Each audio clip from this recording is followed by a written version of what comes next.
I want to show what the US Car Tool chassis stiffening kit looks like installed. I didn't want to go through the whole process of showing every weld, every cut I had to make, every time I had to take the piece back and trim a little bit. Very tedious work there, but you didn't need to really see all that. I just want to show you the finished product.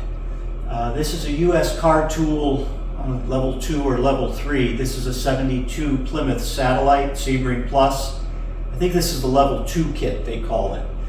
It has front torque boxes, rear torque boxes, the subframe connectors, and it also comes with a lower core support stiffener and the inner fender brace stiffeners. I'm building this as a road car, more of a performance handling car. It's going to have a very strong engine and a stiff suspension. It's getting the full QA1 tubular front and rear suspensions, 4-link in the back, excuse me, coilovers. So I do want the chassis nice and stiff, and this is the base, this is the beginning. So I'll show you what they look like installed, and I hope this helps people considering it. All right, let's start here in the back with the rear torque boxes. Some of you guys who are pretty good at welding, don't make fun of my welds. I'm not a professional welder by any sense of the meaning, but I think they will probably stay in place with my crappy welding. The rear torque boxes have to be massaged quite a bit. From what I've heard, this kit is actually an E-body kit that they've kind of started billing as fitting 71 and 72 B bodies. So it's not just a take it out of the box, hold it up to the car and weld it in. You're going to have to do considerable trimming to get these to fit with good gaps for weldment to go in. This is not a weekend kit. You're not going to get this installed in a weekend. You might get just the subframe connectors in a weekend, maybe the torque boxes in a weekend. But the whole kit, I've probably been working on this for 2 weeks on and off, a few hours a day here and there, to get this kit installed. And I'm talking all the pieces. Now, as you can see here, this is, I don't even know what you would call that, kind of a filler plate, because this gap was way too large to fill with weld. So I I had to do this in quite a few places. Cut some filler plates and weld them in, just to fill the gap and get good contact between the stiffening kit and the chassis, the floor of the car. I really only had to do that on these subframe connectors. Let me jump to the other side here.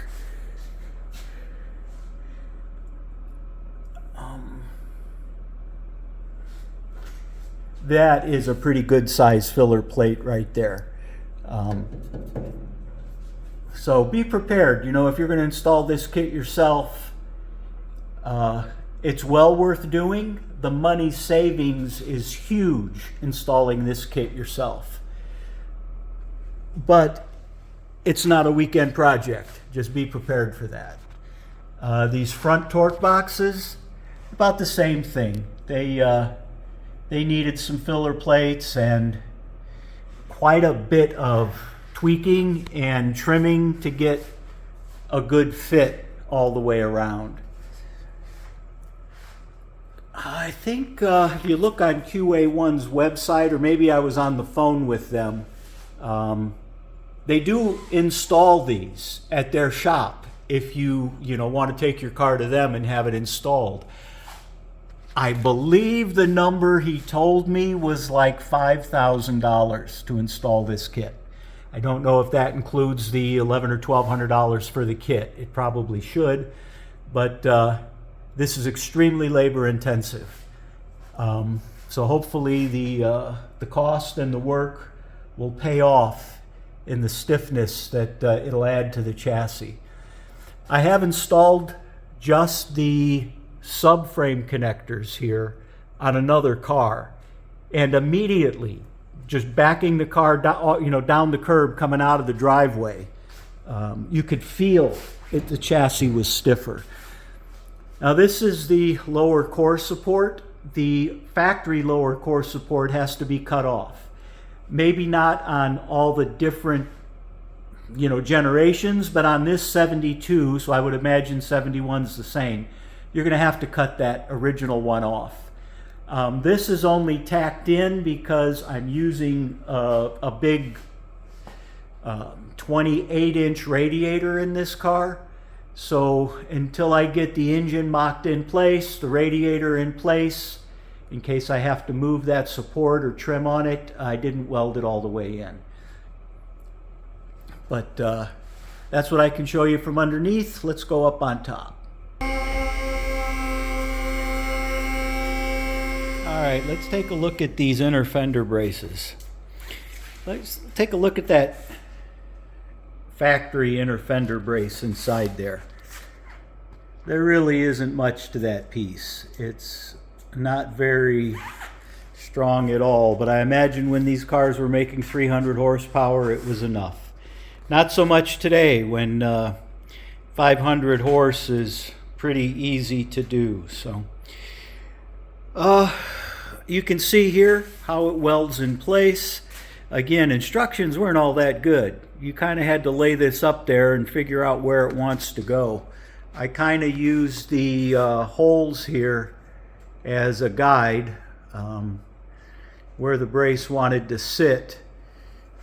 Back here, you can kind of see in here, it didn't come with this bend and curve in it. I had to put this crease and then form this to fit the cowl. Like I said, this was probably better fit for a E-body, but with some fabrication and a little bit of pounding and grinding, it'll do the job quite nicely. Underneath here, this kind of was a puzzle. Again, instructions, not very good. The only clue they give you is to get these pieces installed before you weld the fender brace in. And the reason for that is this up here, that they have to be welded together. Now this shock tower portion comes in 3 pieces. 1, 2, and 3. No real direction on how they install, but this is it, I guess. This is how they go together. What I did was get the brace fitted, clamped in place before I started doing any welding. Then came down here, got this piece fitted, and kind of up in here, tacked it right here on the car, then took it off and welded it firmly in on the bench. Then the side pieces, you can put those in and weld it all together. But when you buy it, you get the brace and 3 little puzzle pieces there that you got to figure out how they go together. So those are the inner fender braces. And give you another quick little look at the car here. 72 Satellite Sebring Plus. It's not going to be a GTX clone or a Roadrunner clone. It was born as a Sebring Plus. I'm not going to really call it anything. I'm debadging it. Its car's going to sit a little lower. It's going to have some horsepower, so I don't really need to advertise what it used to be. It's going to be what it is when I'm done. Well, when I was looking around for instructions on how to install this kit, I really didn't find much. It would have been nice if US Car Tool gave a few more pictures and maybe a little more text on how to put the thing together. But so I made this video. Hopefully it helps somebody in the future doing this to a B-body 7172. Probably just a little different than the rest, but I hope it helps. I hope you guys got something out of it, and I'll be making more as this car comes together. Take care.